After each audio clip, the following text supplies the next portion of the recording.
কি রান্না করছো মা? কি আর রান্না করবো, এই যে স্টোভে রান্না করতে হচ্ছে।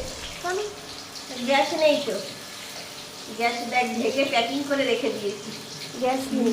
না, এই তাই মাছের ঝোল করছি, ডাটা আলু দিয়ে রুই মাছের তুমি ঝোল। সে আবার ডাটা রান্না করেছো? হ্যাঁ, আর এই যে এখানে পটল আর বেগুন ভেজেছি।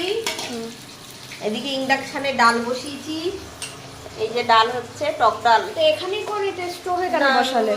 ইন্ডাকশনে করলে অনেক কারেন্টের বিল উঠবে না, ও ওই জন্য। তাই জন্য। আর এই চল বেরো। কি করবো বল, তো বাবা বলেছিল স্টোভটা বিক্রি করে দাও। দেখেছিস জিনিস বলে আমাকে চিনিস, কাজে আমি একদিন আসবো। তাই এই যে আমার কাজে এসে গেল, অল্প একটু তেল দিলে আমার এইটাই জ্বলে যায়। অত কারেন্টের বিল বাড়াবো ইন্ডাকশনে সব করে, ভাত তরকারি